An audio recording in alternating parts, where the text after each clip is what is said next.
சிறகடிக்க ஆசை upcoming episode. நான் இப்போ தான் புதுசாக வீடியோ போட்டுட்ருக்கேன். வீடியோ பார்க்குறவங்க மறக்காமல் சப்ஸ்கிரைப் பண்ணுங்கள், பெல் ஐக்கான் கிளிக் பண்ணுங்கள். என்னோட இந்த புது சேனலுக்கு ஆதரவு கொடுங்க, அது எனக்கு ரொம்பவே ஹெல்ப்ஃபுல்லாக இருக்கும். சத்யா ரேகா கல்யாணம் பார்த்தீங்கன்னா முத்து ஃபேமிலி, மீனா ஃபேமிலி எல்லாருமே சேர்ந்து பார்த்தீங்கன்னா ஒன்றா தடபுரில் எல்லா ஏற்பாடுமே பண்ணிகிட்டே இருக்காங்க. ரேகாவுக்கு மேக்கப் கம்மியாக இருக்குன்னு சொல்லிட்டு பார்த்தீங்கன்னா, ஸ்ருதி வாங்க நானே உங்களுக்கு மேக்கப் பண்ணி விடுறேன்னு சொல்லி மேக்கப் பண்ணி விடுறாங்க. சீதாவும் பார்த்தீங்கன்னா அவங்கள கலாய்க்கிறாங்க. உங்களுக்கு எல்லா வேலையும் தெரிஞ்சிருக்கு அப்படின்னு சொல்லிட்டு. அந்த சமயம் மீனா பார்த்தீங்கன்னா ஒரு செயின் எடுத்து பார்த்தீங்கன்னா ரேகாவுக்கு போட்டு விட்றாங்க. சீதா பார்த்தீங்கன்னா உடனே என்னக்கா சீர்லாம் ரொம்ப பெருசாக பிரம்மாண்டமாக இருக்குது அப்படின்றாங்க. என்னால் முடிஞ்சது ஏதோ போடுறேன் அப்படின்னு சொல்லிட்டு, சாரி ரேகா, இது திடீர்னு கல்யாணம் நடக்கிறதுனால எங்களால் எதுவும் பண்ண முடியல. இந்த ஒரு செயின் மட்டும் நான் உனக்காக வாங்கியிருக்கேன், போட்டுக்கோன்னு சொல்லி போட்டு விட்றாங்க. ரேகாவும் எதுக்குக்கா இப்போ அதெல்லாம் பரவாயில்ல, எங்கள் அப்பா அம்மாவால் இந்த கல்யாணமே நடக்காதுன்னு நினச்சேன். இந்த கல்யாணத்தையே நீங்கள் தான் நடத்தி வைக்கிறீங்க, எனக்கு அதுவே போதும் அப்படின்னு சொல்லிட்டு ரொம்பவே அதுக்கப்புறம் பார்த்திங்கன்னா எல்லாருமே சந்தோஷமாக பேசிகிட்டு இருக்காங்க.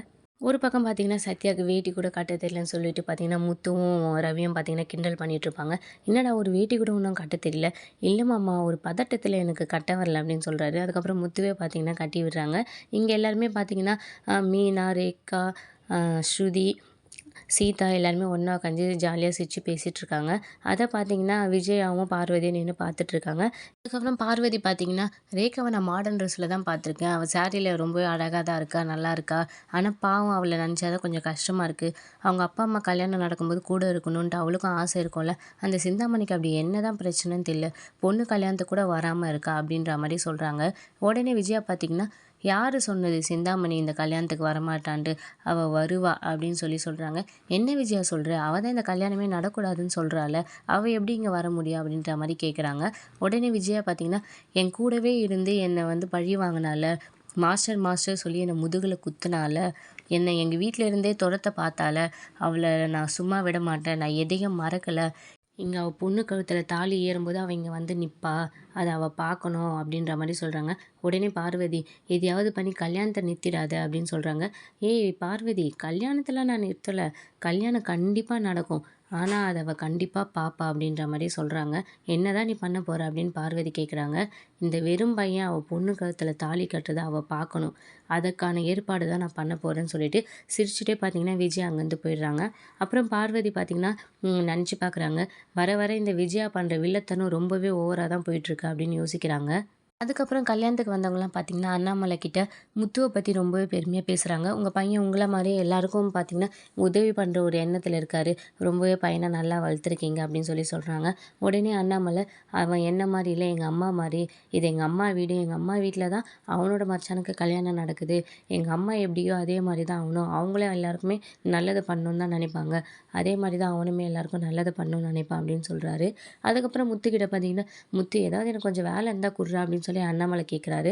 முத்து, ஒரே ஒரு வேலை தான்ப்பா, ஆசீர்வாதம் பண்ணுற வேலை தான் உனக்கு இருக்குது அப்படின்னு சொல்லிட்டு கல்யாண ஏற்பாடெலாம் தடபுடலாம் ஏற்படுத்திட்டு இருக்காங்க. அதுக்கப்புறம் முத்து, மீனா, ரேகா, ஸ்ருதி எல்லாருமே பார்த்திங்கன்னா சிரித்து சிரித்து பேசிகிட்டே இருக்காங்க, கல்யாணத்தெல்லாம் பற்றி பேசிகிட்டே இருக்காங்க. அந்த சமயம் சத்யா அங்கே வராரு. என்னடா சத்யா, கொஞ்ச நேரம் கூட ரேகாவை பார்க்காம இருக்க முடியல போல் அப்படின்னு சொல்லி கிண்டல் பண்ணுறாங்க. இப்போ எதுக்கு எல்லாரும் என்ன ஓட்டுறீங்க, நான் சார்ஜர் போட தானே வந்தேன் அப்படின்னு சொல்லி சத்யா சொல்கிறாரு. வேறு எங்கேயுமே சார்ஜர் போட முடியாதா, இங்கே தான் சார்ஜர் போட முடியுமா அப்படின்னு சொல்லிட்டு ரொம்பவே கிண்டல் பண்ணுறாங்க. உடனே ஸ்ருதி பார்த்தீங்கன்னா, நீங்கள் வேற மீனா, இப்போ தான் எல்லாரும் பின்னாடி பின்னாடி சுற்றி வருவாங்க, கல்யாணம் ஆச்சுன்னா கண்டுக்கவே மாட்டாங்க அப்படின்ற மாதிரி சொல்கிறாங்க. ரேகா உடனே சத்யா பார்த்தீங்கன்னா, அப்படியா அப்படின்னு சொல்கிறாங்க. உடனே சீதாலாம் கிண்டல் பண்ணுறாங்க. இப்போவே பாருக்கா, அவளுக்கு எவ்வளோ பயப்படுறான் அப்படின்னு சொல்கிறாங்க. மீனல்ல, டே ஏன்டா இப்படி மானத்தை வாங்குற அப்படின்னு சொல்லிட்டு ரொம்பவே சந்தோஷமாக பேசிகிட்டு இருக்காங்க.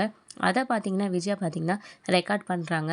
ரெக்கார்ட் பண்ணிவிட்டு இந்த கல்யாணம் நடக்கிறது எல்லாத்தையும் பார்த்தீங்கன்னா ஒரு வீடியோவாக ரெக்கார்ட் பண்ணிவிட்டு வெளியில் நின்றுட்டுருக்காங்க. அங்கே முத்தோட ஃப்ரெண்டு கிட்ட பார்த்தீங்கன்னா, சென்னையிலேருந்து இப்போ கிளம்புனா இங்கே வீட்டுக்கு வர எவ்வளோ நேரம் ஆகும் அப்படின்னு சொல்லி கேட்குறாங்க. அவரும் பார்த்தீங்கன்னா 2லேருந்து 2:30 மணி நேரம் ஆகும், நீங்கள் தான் வந்துட்டீங்களே இப்போ எதுக்கு அதை கேட்குறீங்க அப்படின்னு சொல்லி அவர் கேட்குறாரு. இல்லை இல்லை, சும்மா தெரிஞ்சுக்கலாம் தான் கேட்டேன் அப்படின்னு சொல்கிறாங்க. அதுக்கப்புறம் சிந்தாமணியை காட்டுறாங்க. சிந்தாமணி அவங்க ஆளுங்கக்கிட்ட என்னடா ஏதாவது தெரிஞ்சதா அப்படின்னு சொல்லி கேட்குறாங்க. இல்லைக்கா, நாங்களும் எல்லா கோயில் ரிஜிஸ்டர் ஆஃபீஸ்லாம் விசாரிச்சிட்டோம், எங்கேயுமே கண்டுபிடிக்க முடியல, அவங்க 2 பேர் வீடும் பார்த்திங்கன்னா பூட்டியே வேற இருக்குது அப்படின்னு சொல்கிறாங்க. யாருக்கும் தெரியாமல் கல்யாணம் பண்ண பார்க்குறாங்க, உடனே சீக்கிரம் தேடுங்கடா, கண்டுபிடிங்கடா அப்படின்னு சொல்கிறாங்க. அந்த சமயம் பார்த்திங்கன்னா விஜயா கிட்டேருந்து சிந்தாமணிக்கு கால் வருது. எதுக்கு இப்போ கால் பண்ணுறா அப்படின்னு சொல்லிட்டு சிந்தாமணி யோசிக்கிறாங்க. விஜயா பார்த்திங்கன்னா, ஃபோனை எடுடி, எடுத்து தொலைடி அப்படின்னு சொல்லிட்டு ஃபோன் அடிச்சுட்டே இருக்காங்க. அதுக்கப்புறம் பார்த்திங்கன்னா சிந்தாமணி ஃபோன் கால் அட்டன் பண்ணுறாங்க. சிந்தாமணி கால் அட்டன் பண்ணிவிட்டு ரொம்பவே கோவமாக பேசுகிறாங்க. இப்போ என்ன வேணும் உனக்கு, எதுக்கு கால் பண்ண அப்படின்னு சொல்லி கேட்குறாங்க. சிந்தாமணி உங்ககிட்ட ஒரு விஷயம் சொல்ல தான் பண்ணேன். நான் இப்போ எங்கே இருக்கேன்னு தெரியுமா, எங்கள் மாமியார் வீட்டில் இருக்கேன். இங்கே வந்து பார்த்தா இங்கே ஒரு கல்யாணம் நடக்குது. அது யார் கல்யாணம்னு தெரியுமா, உனக்கு ஒரு வீடியோ அனுப்பிச்சிருக்கேன் பாரு அப்படின்னு சொல்லிட்டு அவங்க அங்கே ரெக்கார்ட் பண்ண வீடியோ பார்த்திங்கன்னா சிந்தாமணிக்கு அனுப்பிச்சி வைக்கிறாங்க. சிந்தாமணி அதை பார்த்துட்டு உடனே ஷாக் ஆகுறாங்க. என்ன நினச்சிட்டு இருக்கீங்க, இப்போ யாருக்கும் தெரியாமல் கல்யாணம் பண்ணணும்னு நினச்சிருக்கீங்களா அப்படின்னு சொல்கிறாங்க. ஆமாம், உன் பொண்ணு கல்யாணம் தான். உன் பொண்ணு கல்யாணத்தை நீ பார்க்கணும்ல, எங்கள் மாமியார் வீட்டில் தான் நடக்குது. பார்க்கணுன்னு ஆசையாக இருந்தால் வந்து பாரு அப்படின்னு சொல்லிட்டு கிண்டல் பண்ணுறாங்க. உடனே சிந்தாமணி பார்த்திங்கன்னா, என்ன வெறுப்பேற்றி பார்க்குறியா அப்படின்னு சொல்கிறாங்க. நான் ஏன் உன்னை வெறுப்பேற்றுறேன், உன் பொண்ணு கல்யாணத்தை பார்க்கணுன்னு உனக்கு ஆசை இருக்கும்ல, ஆசை இருந்துச்சுன்னா வா, இன்னும் 2 2:30 மணி நேரத்தில் கல்யாணம் நடந்துடும். அதுக்குள்ளே வந்து பார்க்க முடிஞ்சா பாரு, நான் உனக்கு அட்ரஸ் அனுப்பி வைக்கிறேன்னு சொல்லிட்டு விஜயா பார்த்திங்கன்னா ஃபோனை கட் பண்ணிடுறாங்க. உடனே சிந்தாமணியோட ஹஸ்பண்ட் வந்துட்டு என்ன ஆச்சு அப்படின்னு சொல்லி கேட்குறாரு. அவங்க அந்த வீடியோவை காட்டுறாங்க. அவங்க பாட்டி உள்ள கல்யாணத்தை வச்சுருக்கான் போல், இன்னும் 2 2:30 மணி நேரத்தில் கல்யாணம் நடந்துருமா, அதுக்குள்ளே நம்ம அங்கே போகணும் அப்படின்னு சொல்கிறாங்க. சரி வா நம்ம காரில் போகலாம், சீக்கிரமாக போய் நம்ம தடுத்துடலாம் அப்படின்னு சொல்லிட்டு பார்த்திங்கன்னா அவங்க 2 பேருமே பார்த்திங்கன்னா காரில் போயிட்டுருக்காங்க. இன்றைய விடுகதை. வீட்டில் இருப்பான் காவலாளி, வெளியில் சுற்றுவான் அவன் கூட்டாளி, அவன் யார்? அதுக்கப்புறம் அண்ணாபாலில் பார்த்தீங்கன்னா அவங்க அம்மா கிட்டே பேசிகிட்டு இருப்பாரு. எல்லா ஏற்பாடும் பிரம்மாண்டமாக இருக்குமா, ஆனால் கோயிலில் கல்யாணம் வச்சுருக்கலாம் அப்படின்னு சொல்கிறாரு. உடனே அவங்க அம்மா பார்த்தீங்கன்னா, முத்து தான் இங்கே வைக்க சொன்னான்ப்பா அப்படின்னு சொல்கிறாங்க. முத்துவும் ஆமாப்பா, பாட்டி ஊருக்கே எவ்வளோ நல்லது பண்ணுறாங்க, அவங்க தலைமையில் அவங்க வீட்டில் சத்யாக்கும் ரேகாவுக்கும் கல்யாணம் பண்ண அவங்க ரொம்பவே நல்லா இருப்பாங்கப்பா அப்படின்னு சொல்கிறாங்க. உடனே அண்ணாமலை பார்த்தீங்கன்னா, ஆமாம் எங்கள் அம்மா தலைமையில் எல்லா கல்யாணம் நடந்தாலும் நல்லா தான் இருப்பாங்க அப்படின்றாங்க. உடனே அவங்க பார்த்தீங்கன்னா, ஆமாம் நான் தான் உனக்கு கல்யாணம் பண்ணி வச்சேன் முன்ன நின்று அப்படின்னு சொல்கிறாங்க. உடனே முத்து சிரிக்கிறாங்க. உடனே விஜயா வந்து என்னத்தை அப்போ என் கூட ஒரு சந்தோஷமாக இல்லைன்னு சொல்கிறீங்களா அப்படின்னு சொல்கிறாங்க. அதுக்கப்புறம் அண்ணாமலை, நீ வேற கவனிருமா, அவளே இந்த கல்யாணத்துக்கு எப்படியோ வந்திருக்கா, முடிஞ்சு போன கதையை பற்றி எதுக்கு பேசிக்கிட்டு அப்படின்னு சொல்கிறாரு. அதுக்கப்புறம் பார்வதி வந்துட்டு விஜயா கிட்ட, நீ என்ன பண்ணிகிட்ருக்க அப்படின்னு சொல்கிறாங்க. நான் என்ன பார்வதி பண்ணேன் அப்படின்னு சொல்லி கேட்குறாங்க. இந்த கல்யாணத்தை சிந்தாமணி பாப்பான்னு சொன்னியே அதான் கேட்குறேன் அப்படின்னு சொன்னாங்க. கல்யாணம்லாம் நடக்கும் பார்வதி, நீ பயப்படாத. ஆனால் நானும் சந்தோஷமாக இருக்கணும்ல, அதுக்கு என்ன நடக்கணுமோ அதுக்கான ஏற்பாடு எல்லாம் பண்ணிட்டேன் அப்படின்னு சொல்லிட்டு விஜயா சொல்கிறாங்க. ஒரு பக்கம் சிந்தாமணி அவங்க ஹஸ்பண்டும் பார்த்தீங்கன்னா காரில் ஃபாஸ்ட்டாக வந்துட்டுருக்காங்க. இங்கே கல்யாணத்துக்கான எல்லா ஏற்பாடும் பார்த்தீங்கன்னா ஃபாஸ்ட்டாக நடந்துட்டுருக்கு. சிந்தாமணி காரில் வரும்போதே பார்த்தீங்கன்னா அவங்க பொண்ணு ரேகாவுக்கு திரும்ப திரும்ப கால் பண்ணிகிட்டே இருக்காங்க. ஆனால் அவங்க யாருமே எடுக்க மாட்டுறாங்க. ஆனாலும் அதுக்கப்புறம் பார்த்தீங்கன்னா, எதுக்கும் அட்டன் பண்ணி பாரம்மா, உங்கள் அம்மா மனசு மாதிரி கல்யாணத்துக்கு வந்தாலும் வரலாம்ல அப்படின்ற மாதிரி பார்த்தீங்கன்னா மீனாவோட அம்மா சொல்கிறாங்க. அதுக்கப்புறமா சிந்தாமணி பார்த்தீங்கன்னா விடாமல் கால் அடிச்சுட்டே இருக்காங்க. சரி என்ன தான் சொல்கிறாங்கன்னு பார்க்கலான்னு சொல்லிட்டு ரேகா பார்த்தீங்கன்னா ஃபோன் அட்டன் பண்ண போவாங்க. அந்த சமயம் விஜயா போயிட்டு ஃபோனை பிடிங்கிடுறாங்க. என்னம்மா பண்ண போகிற அப்படின்னு சொல்கிறாங்க. இல்லை அம்மா கிட்ட அப்படின்னு சொல்லி ரேகா சொல்கிறாங்க. இப்போ நீ கால் அட்டன் பண்ணி பேசுனீன்னா இந்த கல்யாணம் நடக்காது அப்படின்னு சொல்கிறாங்க. உடனே சத்யா அவங்க அம்மா, இல்லை பேசட்டுமே அப்படின்னு சொல்கிறாங்க. உங்களுக்கு இந்த கல்யாணம் நடக்கணுமா வேணாவா, நடக்க வேணான்னா கால் பண்ணி பேசுங்க, நடக்கணும்னா பேசாமல் கம்னு இருங்க, உங்களுக்கு அவளை பற்றி தெரியாது அப்படின்னு சொல்லிட்டு ஃபோனை பிடிங்கிட்டு இன்னொரு வாட்டி கால் பண்ணாலும் அட்டன் பண்ணாதீங்கன்னு சொல்லி ரேகா கிட்ட ஃபோனை கொடுத்துட்டு போயிடுறாங்க. மீனாக்குமே ஒரே ஆச்சரியமாகிடுது, நம்ம பற்றியே இந்த மாதிரிலாம் அக்கறையாக நடந்துக்கிறாங்க அப்படின்ற மாதிரி.